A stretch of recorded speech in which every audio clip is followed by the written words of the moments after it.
Okay, we are live. Here we go. So, new project. Gonna be doing world building as well as content creation. And I haven't actually done world building before. So I've tried sometimes, but I've never gotten very far. So this is gonna be a learning experience, but first, gonna start with this language, which is gonna be a common language spoken by most of the people in this world, a lingua franca of the great big empire slash democracy. Hello, Maddie. It's been a while.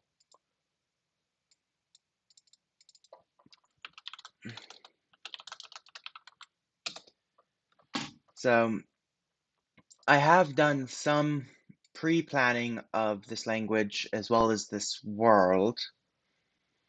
So, before I get into what I've pre planned for the language, I'll go over a bit of what I'm going to be doing with this world so people know how to set their expectations. And it's going to be a fantasy world. So this world is going to be split up into five five epochs. The first epoch, Age of the Gods and other transcendental beings.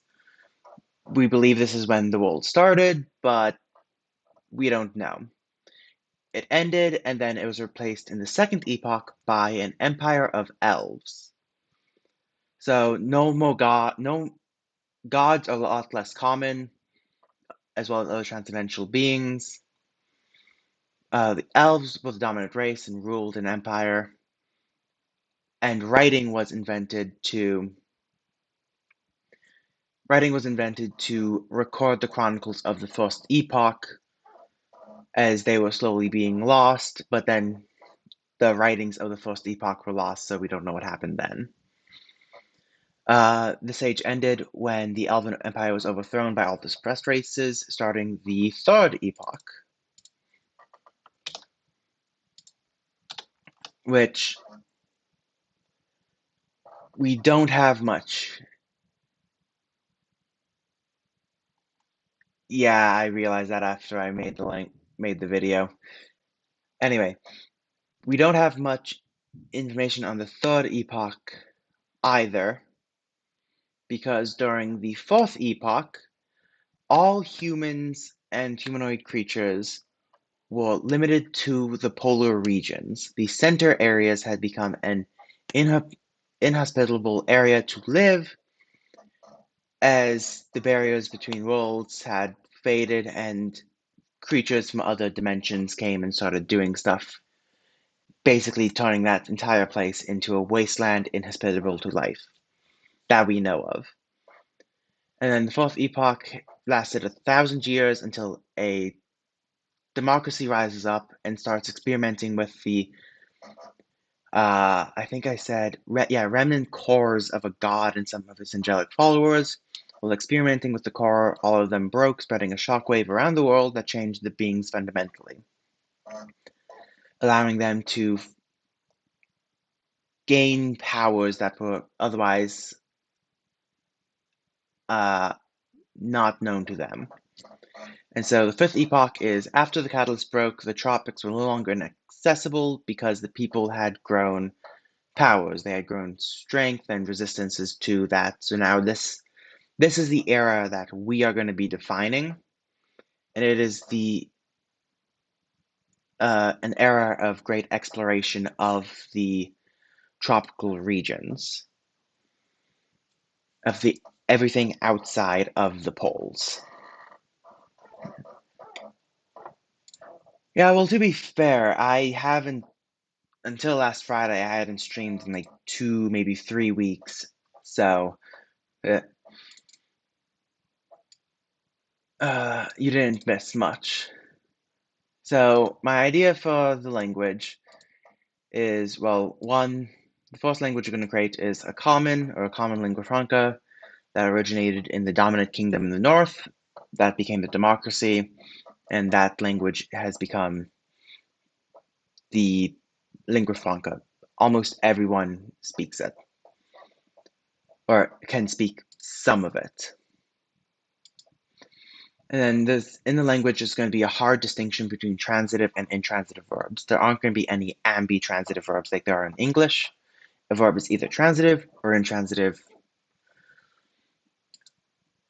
or it could be atransitive, impersonal, like raining, snowing, etc. But there's also going to be direct alignment. So for those who don't know, direct alignment is a system where the subject of an intransitive verb, the subject of a transitive, and the object of a transitive are all marked the same way, both syntactically and morphologically.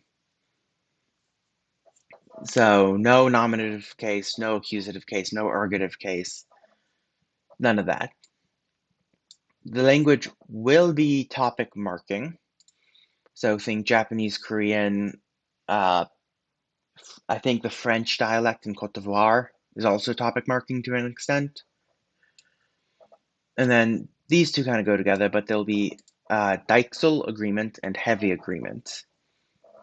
So Dijksel or Dijksis, for those who don't know, is the basically this versus that one over there. Kore, sore, are for people who speak Japanese. It's basically pointing at something. And this can go to this apple versus that apple, or even just personal pronouns like I, you, he. Those are all categorized under deixis. It is pointing at something. So there's going to be Dijksel agreement with a four-way split. How do I? I'm pretty sure the languages with four-way split.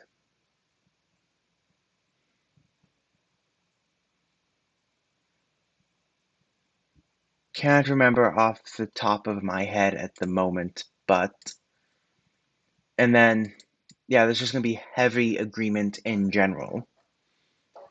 And there's going to be a noun class system. I haven't decided if this is going to be a gender system, as i.e. a small, like 2 to 4 classes, or if this is going to be like Sub-Saharan Africa 17 plus classes to a noun. I haven't decided that part yet, but there will be heavy agreement between all of it. And then, yeah, if those of you who know Pathfinder, I plan to make this world Pathfinder accessible so people can, as well as the world just kind of open so anyone can use this world in their personal Pathfinder campaigns if they wish to. If they don't want to use, Pathfinder, the official Pathfinder campaigns or world. But otherwise, that is basically all I have planned so far. And the next step is phonology. Figuring out what type of phonology do I want for this language.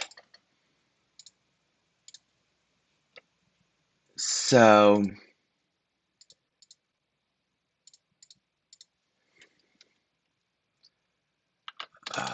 IPA typeit.org. There we go. So what I do know so far for the phonology that I'm going to be creating is that it is going to be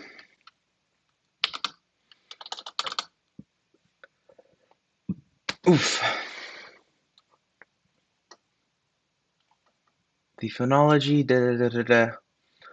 One sec, my dyslexia is killing me at the moment. Word. Ah. Mm.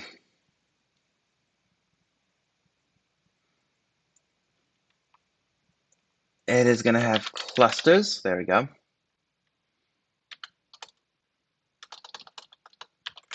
Heavy clusters. A range of, I don't know, 3 to 6 vowels. Base vowels, not including length or nasalization or whatnot.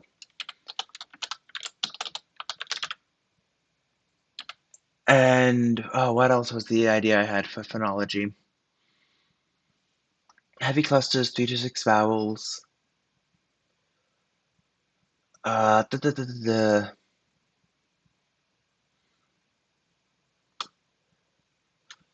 tones, not pitch. I was gonna do stress. I guess I cut that down. I'm sure it'll come to me when I continue creating. But let's see. Do we have any suggestions for place of articulations that people are especially passionate about? Labial, alveolar. I think I'll skip. I think I'll have dental. I like dentals. Labial, dental, alveolar, velar.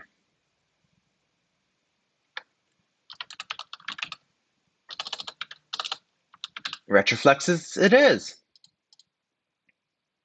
Retroflex comes after the alveolar.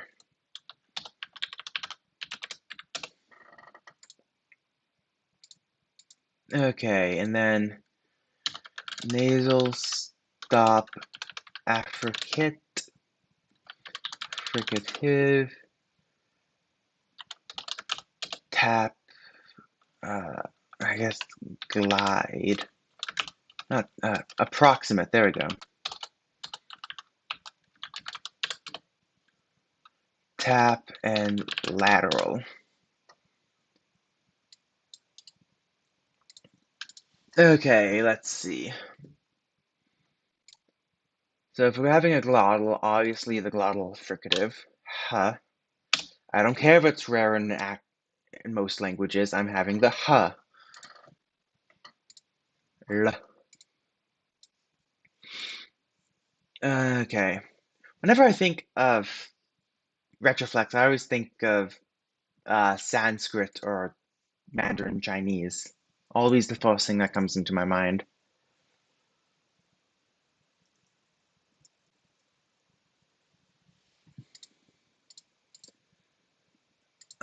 So, okay. Nah, obviously. That's not the retroflex N.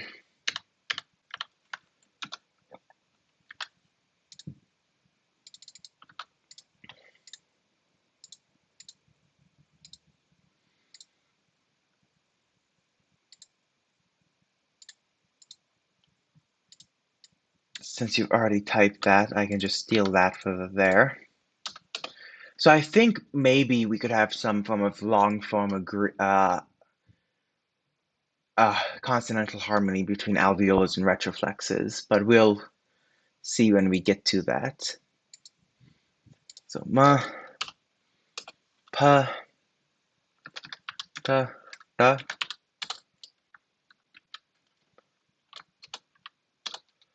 Oh God, it was. No, I don't remember now. There we go. Da, ga.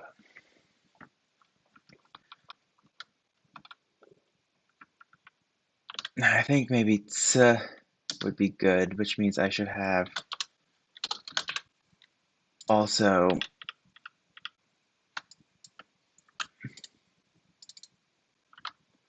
ch,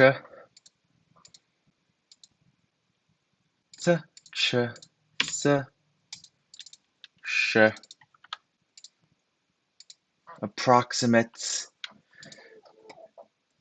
Do I want wa or yeah, or y.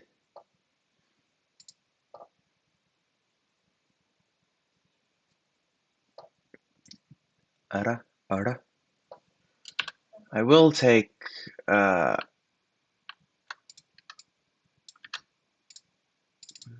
that though.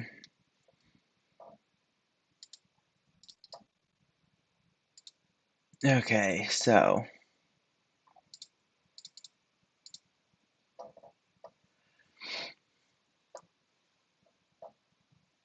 uh,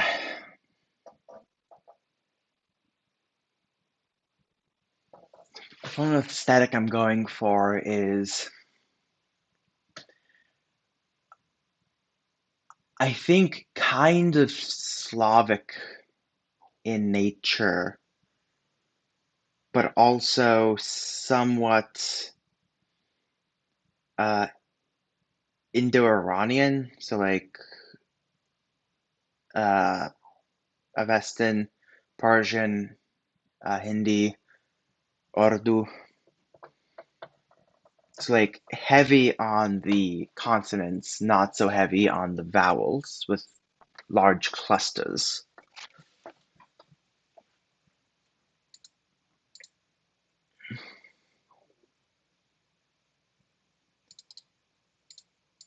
I was when you recommended retroflex, I was like, okay, I'll just get rid of dentals then. Forgot to delete the column. I don't know if there's a three-way distinction between dental, alveolar, and retroflex. There is alveolar retroflex in palatal, found in Mandarin Chinese. I can't think of any aside from that, actually. But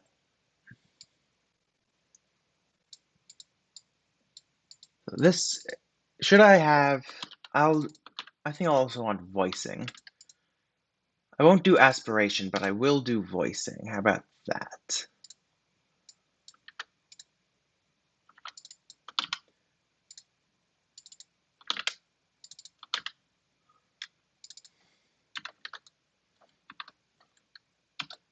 There we go. I didn't want to delete that. And then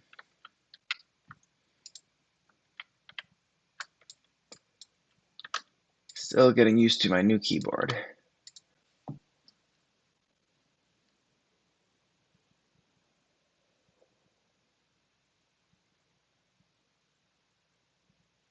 Oh, Cactus has sent a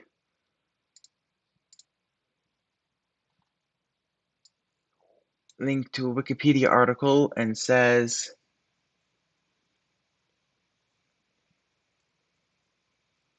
okay, yeah. So it's another language that makes the distinction between alveolar, uh, post-alveolar. That is a weird way of marking that. But yeah, it also has a three-way distinction in that area of the mouth. So maybe front that to a h. No, I want h. I want h.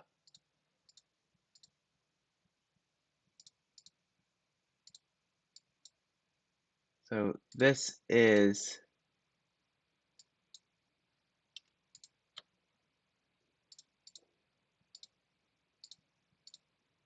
my inventory so far. Let me make that a bit prettier to look at. So that seems like a pretty good inventory right now.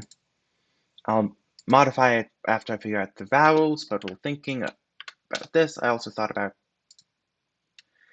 maybe a cursed H? Add in the glottal stop, is that what you're saying?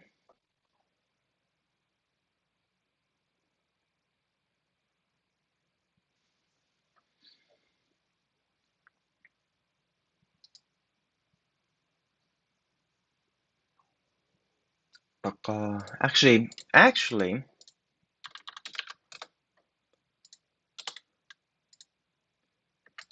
maybe, uh, uvular IPA.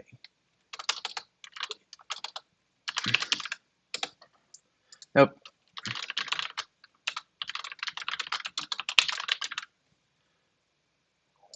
There we go.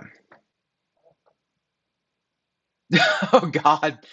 Yeah, that would be pretty cursed. Letters.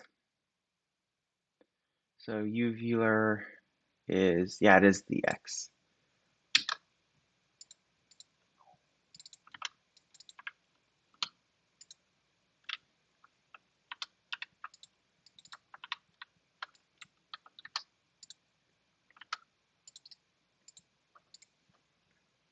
So not only do we have, so alveolars and velars go together, and retroflex and uvulars go together. I like that. I like that idea. That is a pretty stupid idea, but I like it.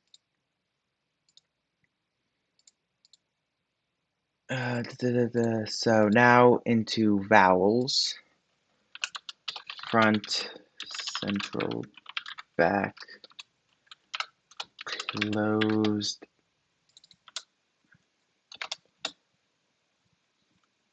closed, mid, open, mid, open.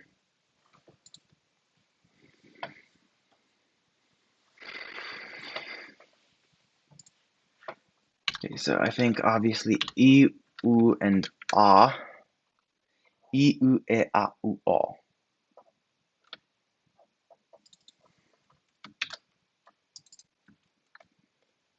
Uh, I, U, E, A, U, O.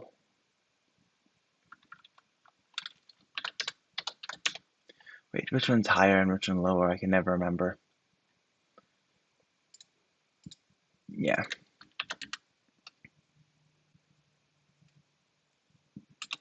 I was thinking about just going crazy on the consonants. I was just filling this out so I can, like, just see them all. Oh, I'm missing the most important central vowel of all. Maybe I is an allophone after retroflexes. I do like that.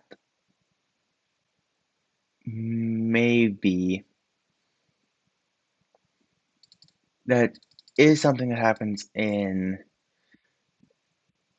some versions of some languages. Q, q, ki, q. Okay.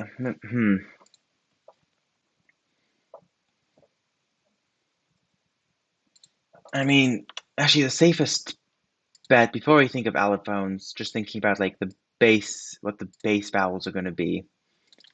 Safest bet would just be do an Arabic system of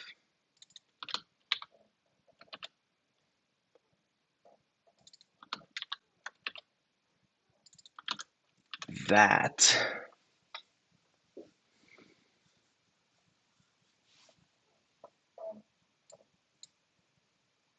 This is pretty safe bet, and then we can have short e and o there.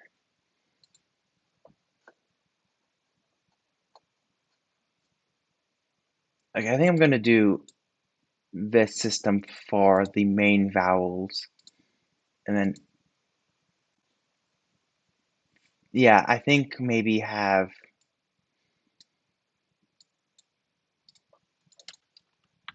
e becomes u after retroflexes and uvulars.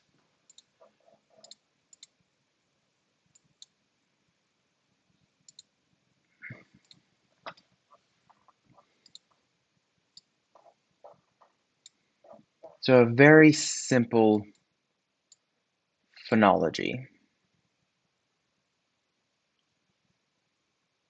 Or we could also just get rid of these and have these be allophones of I and all when unstressed. Probably, but I'll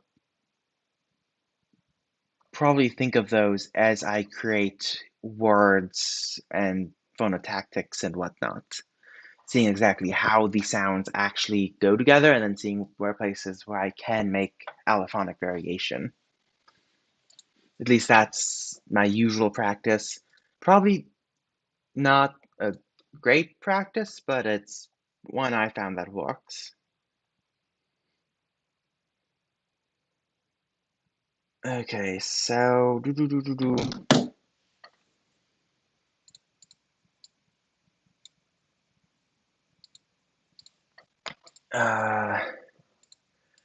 da, da, da, da. So we have consonants, we have vowels.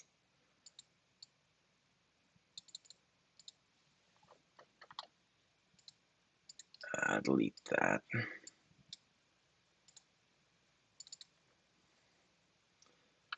I did say so. Ow becomes a o when unstressed.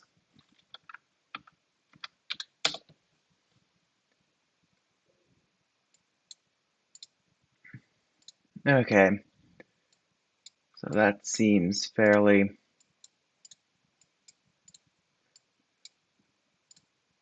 good. And then let's think about syllable structure.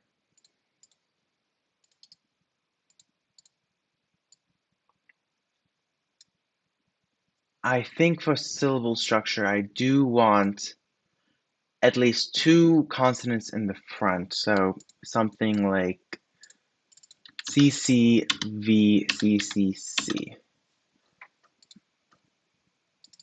I think that is a good, though usually there's more clustering in the front than in the back.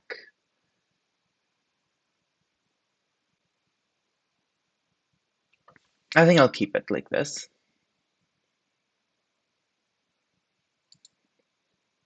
Ak, oct, oct. So now how do I want the CC, how do I want the onset to work? So any consonant can be a singular onset. So C for any consonant. And then I think I might just go the Indo-European out of like an S. Oh, that is a good idea. Sknal. So, Maddie, I might actually just steal that. So it's not three consonants in the back, but we do have, and I think, I think I'll also insert a T or D here.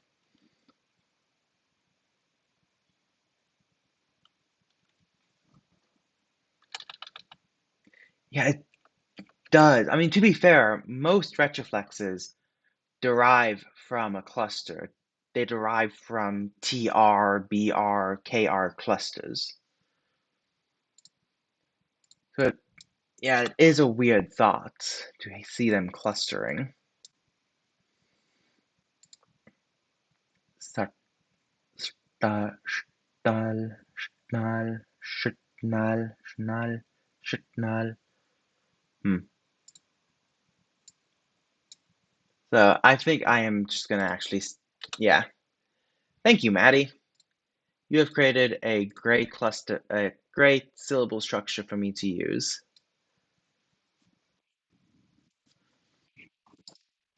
And now, though I think I might edit it a bit in that uh, when word final, there can't be any. No, I'll come back to that as I think up of stuff. But we have our consonants, we have our vowels, we have the thing, syllable structure, and then I think I'm gonna have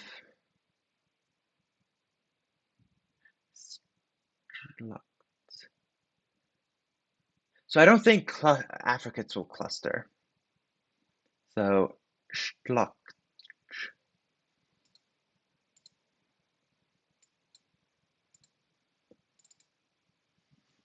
So since there's harmony, we can't have S followed by a retroflex. This will have to become a retroflex itself. I can't type the retroflex S. So stall, stla, stla. So this will become stlan, stlocks, stlocks.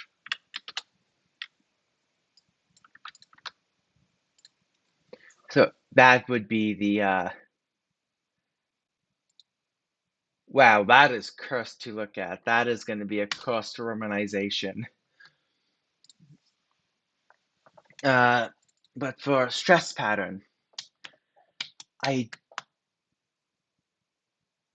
don't want. I want some sort of more free form of stress, but I don't want completely free stress. So I think most. I'll have three types of stressed words.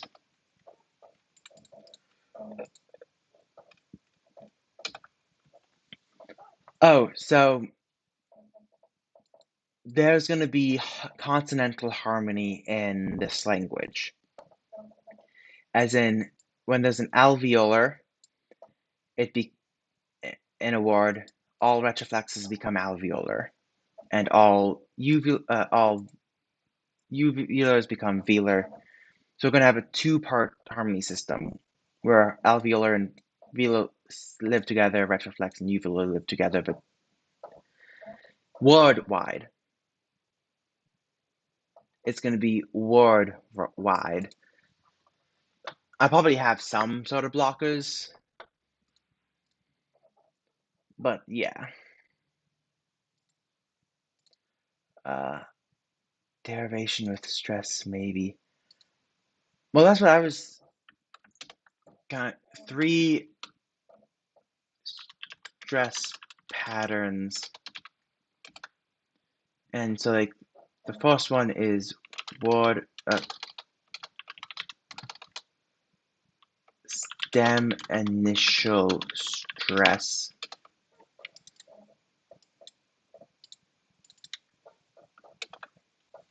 Stem initial stress.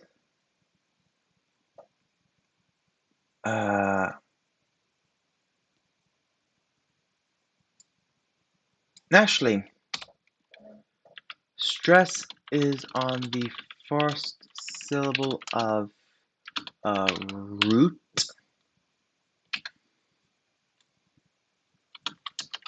Unless an affix changes it. So I don't know how to more eloquently word that, but let's see. Let's create a quick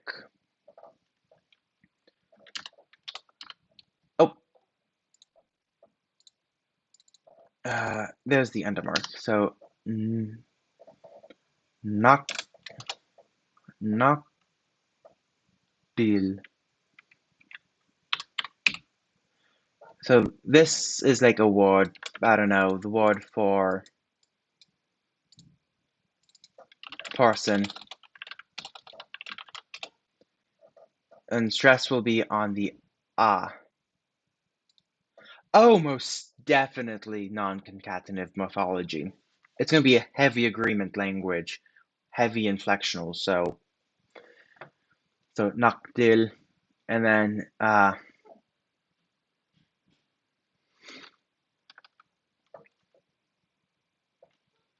gonna have to use a prefix.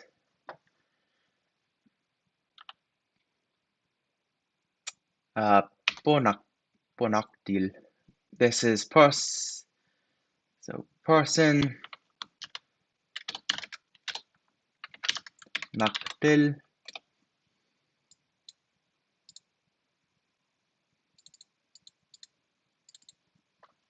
His person. These will be prefixes.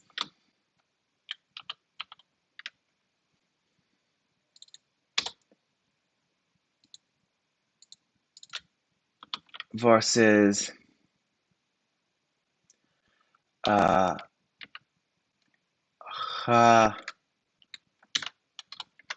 nga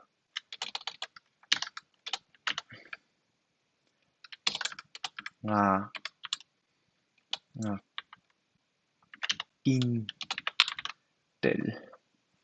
where the infix now takes the stress.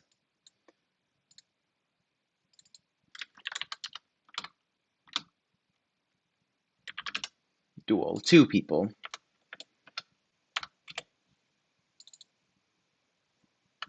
Oh, I put those on the wrong side. So concatenative morphology is morphology that just lines up one after the other. So think of work, works, worked, etc. All the morphemes are being placed one after the other, connecting like this. Non-concatenative morphology is when the morpheme, the root itself of the morpheme changes structure. So man, men. See the difference? So this is concatenative, as everything is being built on each other. This is non-concatenative because the root itself is going through a change.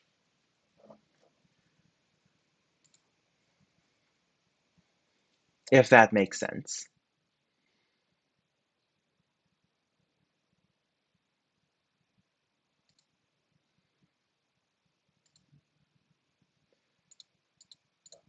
So I guess I kind of forced myself to make a dual number system now. But yes. Oh my god. I love the Semitic languages. I've tried learning Arabic and I love the writing system. But God, that was annoying trying to learn, especially since so many resources that I was being given by my teacher didn't use vowel marking. So I had no idea what the vowels were. I was just meant to know.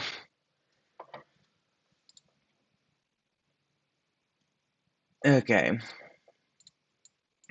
So that is our phonology so far.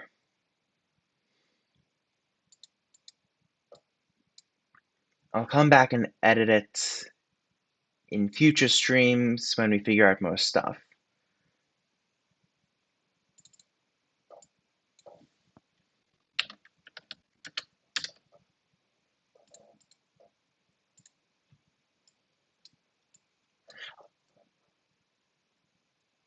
I cannot remember for the life of me if that is the actual way to mark infixes. I've done a whole bunch of different things on my own. Yeah, so it's angled brackets like these. Yeah.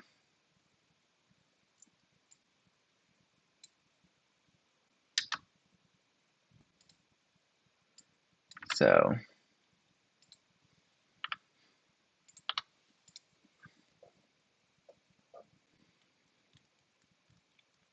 yeah, that seems pretty good. And then the dreaded grammar page. I promise not to let this one get into as big as a mess as the other. So, thank you. Yeah, if you stay around, you'll learn more about linguistics than an average person probably needs to know. So there's gonna be. Let's figure out some of the morphology first before I figure out syntax. So let's have this part be for nouns. What type of noun class system do you guys think I should have? I'm honestly leaning more towards a gender system, but I don't know if I want to go masculine, feminine, neuter, animate, inanimate, I don't know, abstract as well. Hmm.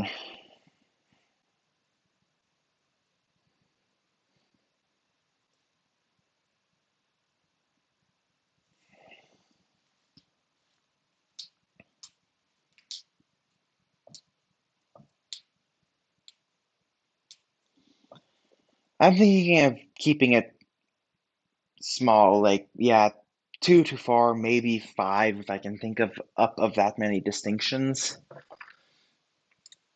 Uh,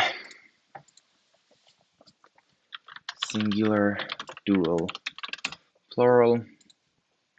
Whoops.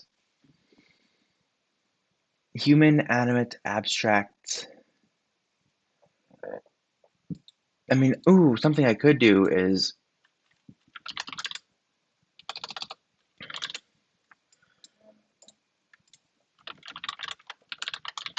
animate, masculine, feminine.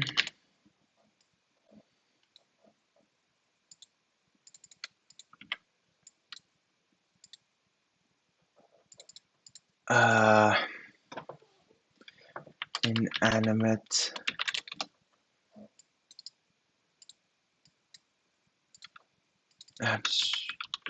I just had the idea. I just had the thought in my brain, and now it's gone.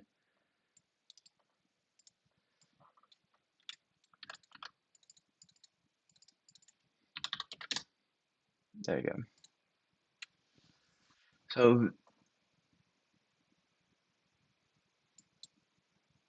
this would put me at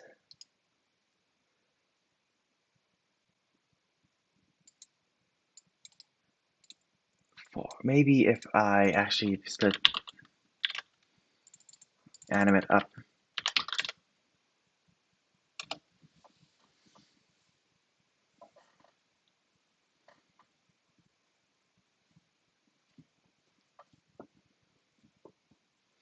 You mean in like natural languages or just in common language in general?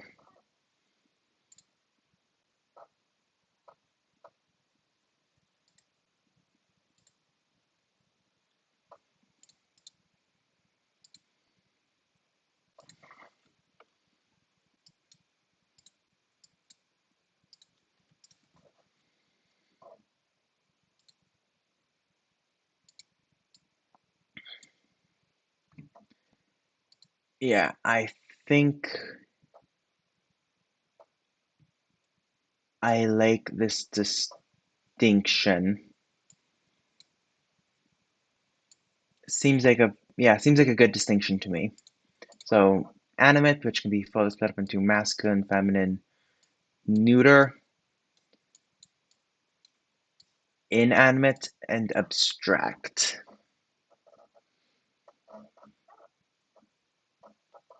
And then for nouns, singular, dual, and plural form, I'm going to have the base form of the nouns isn't going to have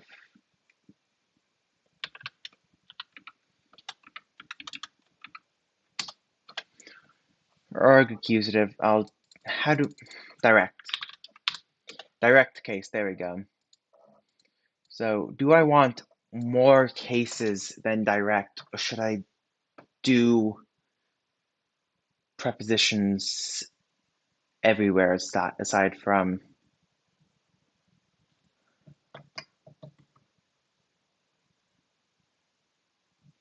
Are you talking about how the coda in Japanese can only be the sound?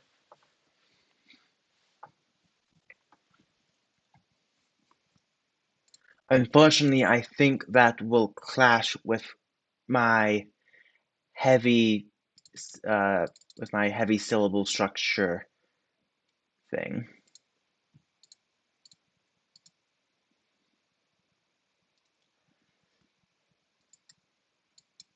Maybe for some words I'll have irregular plurals, but maybe not as like the main way of forming plurals. So direct,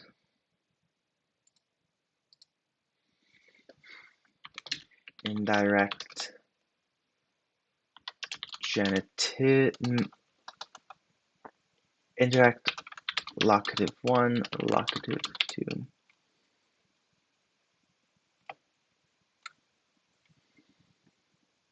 Oh, most definitely several different pluralization strategies. But keeping track of that, I just realized keeping track of all this is going to be fairly challenging. Okay, so let's see. So for cases, maybe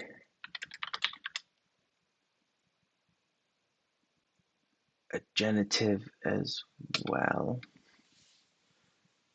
I mean, we could link the pluralization strategies to the upper level genders.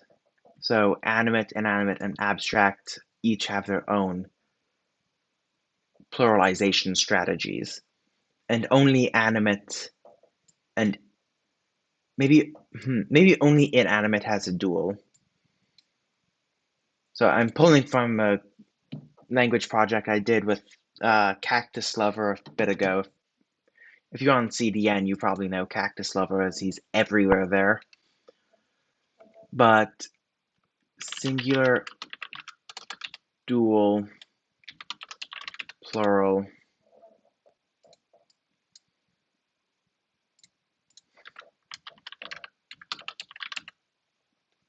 and then some words have dual. And then all of abstract are mass nouns.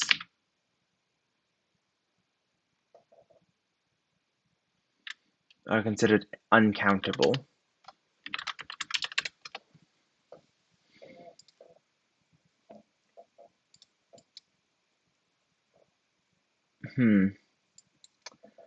Hum hum de hum hum hum. So direct, indirect. So direct would be the subject and object of transitive and intransitive verbs. Indirect, obviously, is the indirect object, but maybe also the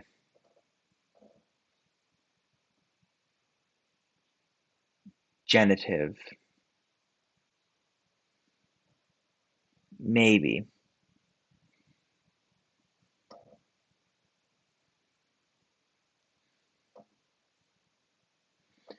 Or maybe it could be a maybe just having three: the direct, indirect, and then I'm not behind on the comments. I see you right there, Alex.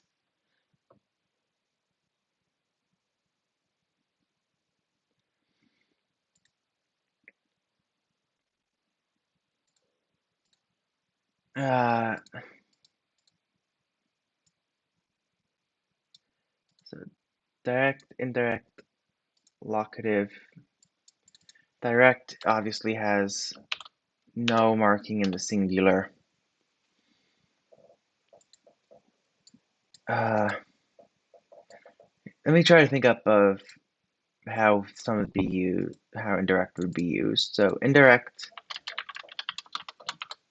indirect, object. I feel like it should have another usage aside from indirect object.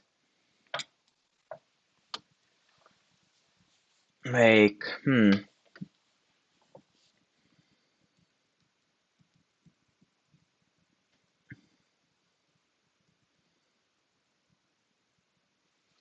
maybe place in. So it would be an actual locative, and then I'll think of a word for that later.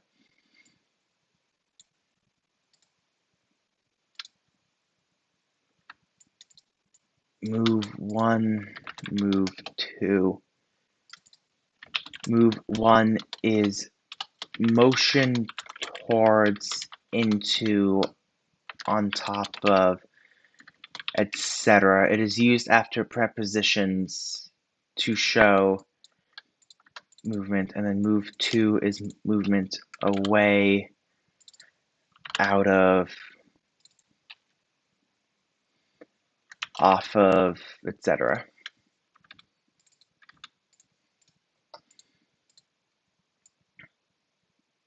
So that seems fairly straightforward.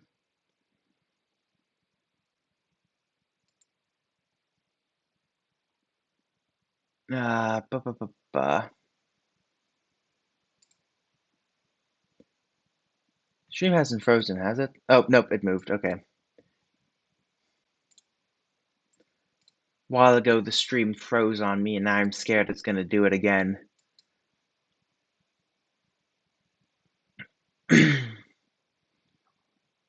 So I think in as the general dual, well, actually we already have a word we can use to practice this. So naqtil, this is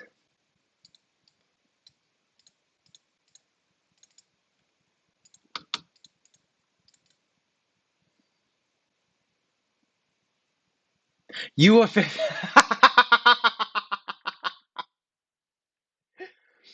uh you thought it was me.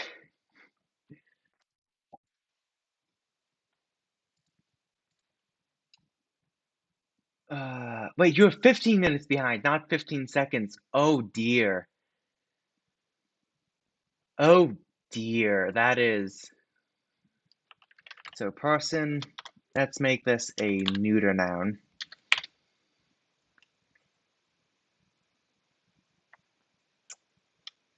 So naqtil, plural, two people would be naqtintel. I should probably use the little thing to mark stress.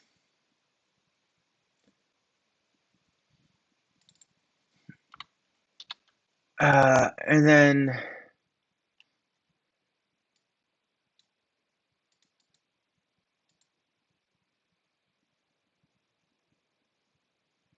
I'm gonna have to make a few tables if I'm gonna want to do this. So neuter nouns.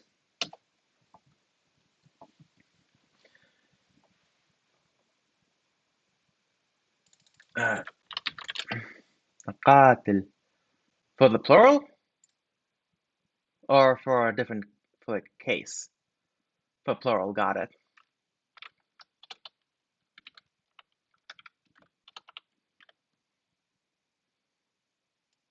I think I'll just keep with this notation as it's fairly straightforward. So, naqatil.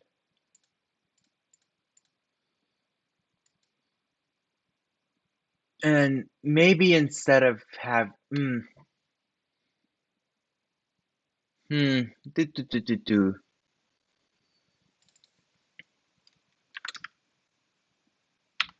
Let's have a long ah for the indirect as the first syllable.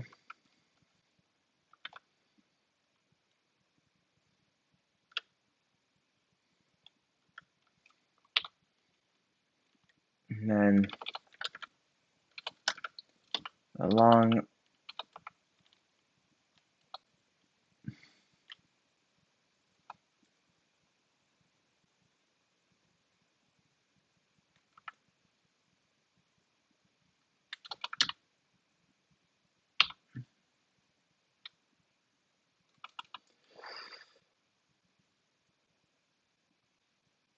yeah, that would make sense. Then I won't have to go the whole thing route. So in and if a noun has an irregular plural, you can still just add the anak anakatil.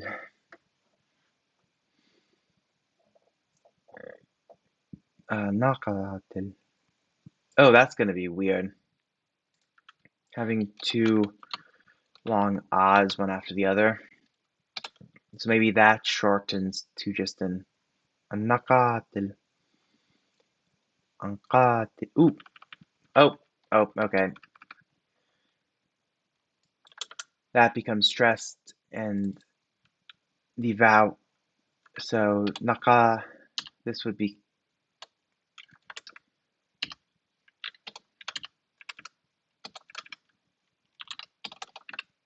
our first irregular, guys. Anka, ankatil, ankatil,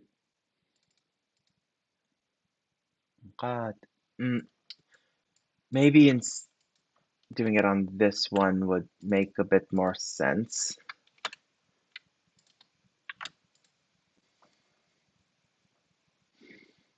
Yeah, that makes a bit more sense.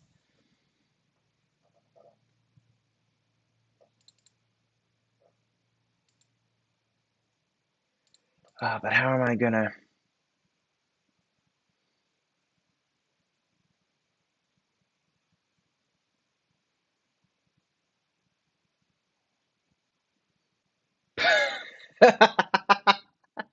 I'm not going Semitic.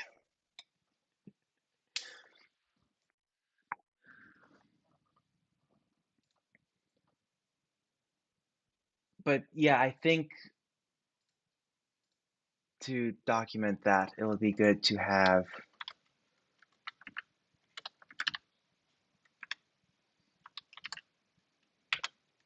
it's a form used after prefixes.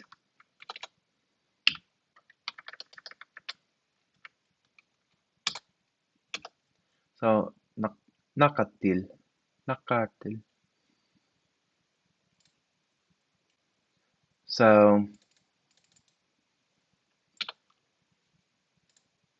to match this, it would be naktil,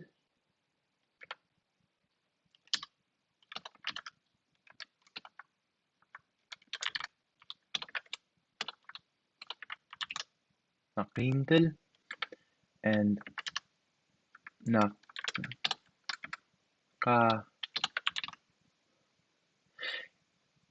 Yeah, Afroasiatic, really.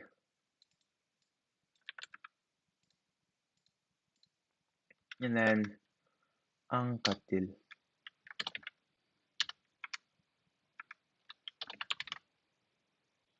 Anktil. Anaktil.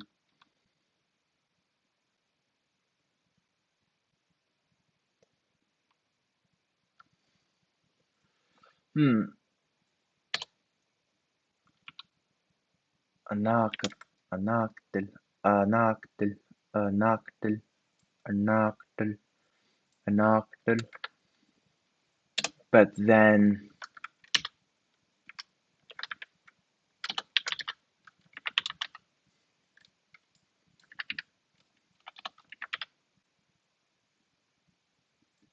speaks to you.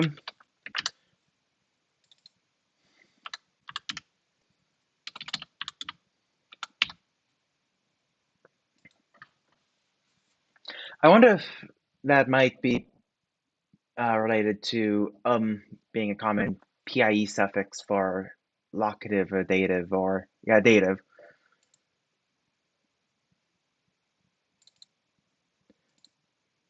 Okay, so this is an infixal form then.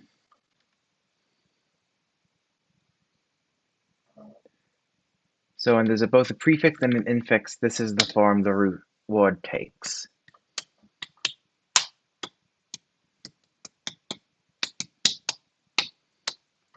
So let's think up of move 2 real quick. And we'll probably have to call it a day for now, as it is getting late.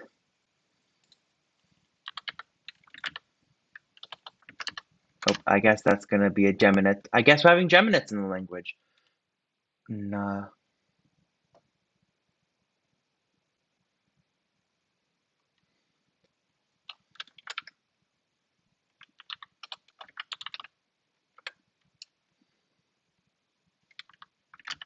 Maybe not geminates. Maybe. So M remains. So maybe instead of M, we just have a nasal that merges with the following nasal or agrees in place of articulation with the following consonant.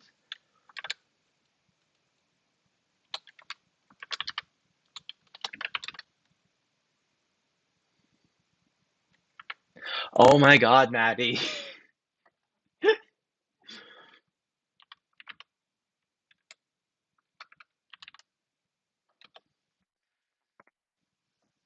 You really want this to be a root system, don't you?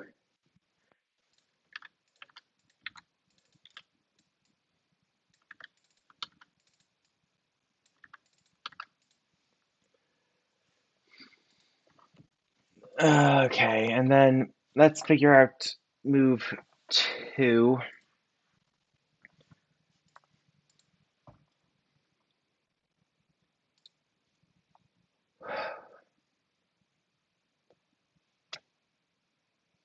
You know what? I give.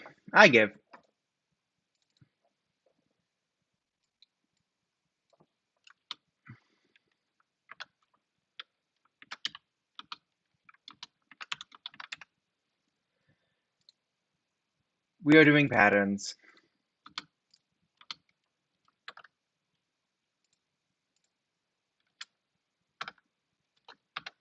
Maddie has one.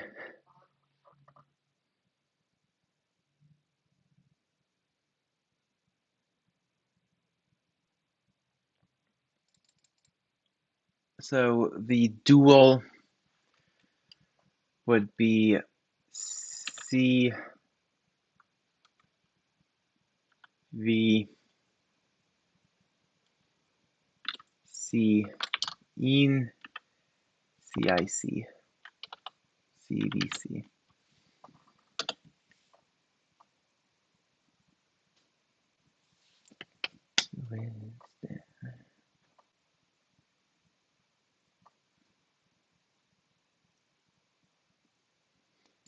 And the V's are dependent on the word itself. And then the plural is just an ah.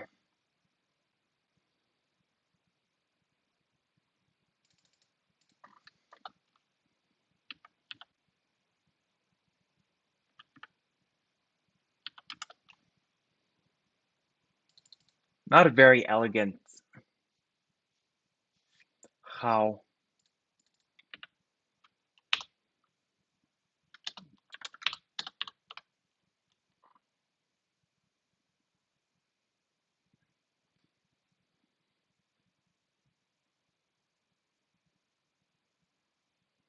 I think I like how with the how.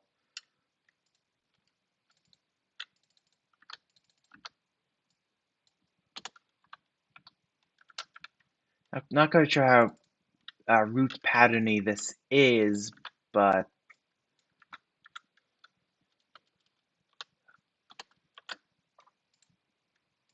this looks like a mess.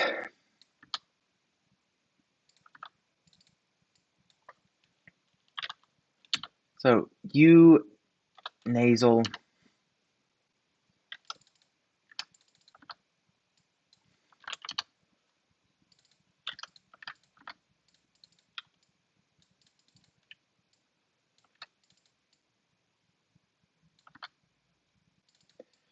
Yeah, good point. 1, 2, 3, 4. That is quite the good point.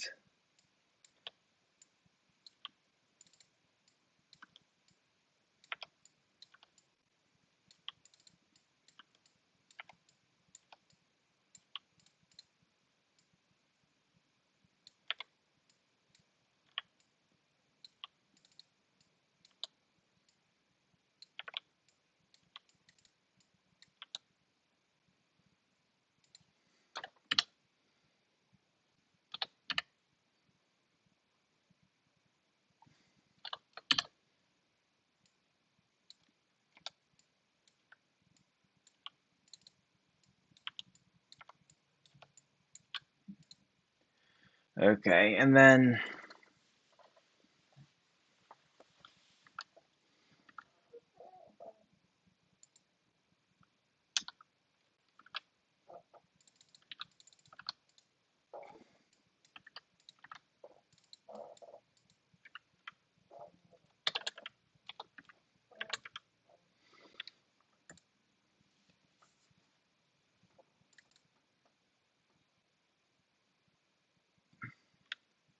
I think maybe how should have priority for stress.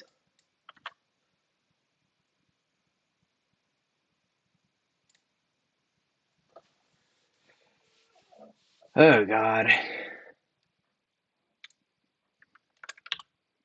How, I suppose this, how na, how na, how na,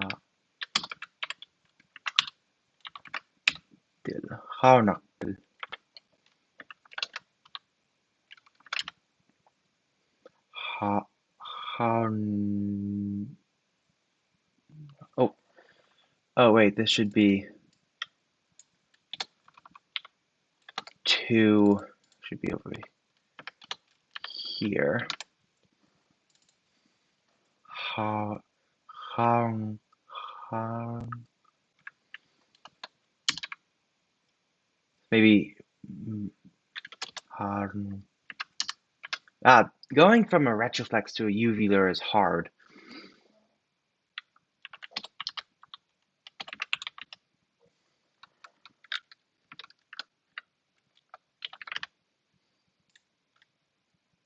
Like that is honestly quite difficult.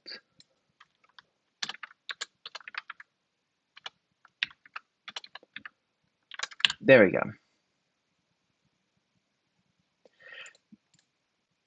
Maybe I should actually make a romanization before I go into all the grammar. So next time, so next Wednesday, I will continue this project. I'll probably work on it some myself in my free time. Maybe work on the romanization. And then next Wednesday's that. Friday, as always, will be the Minecraft stream, so maybe I'll see some of you guys there. But until then, I bid you all adieu.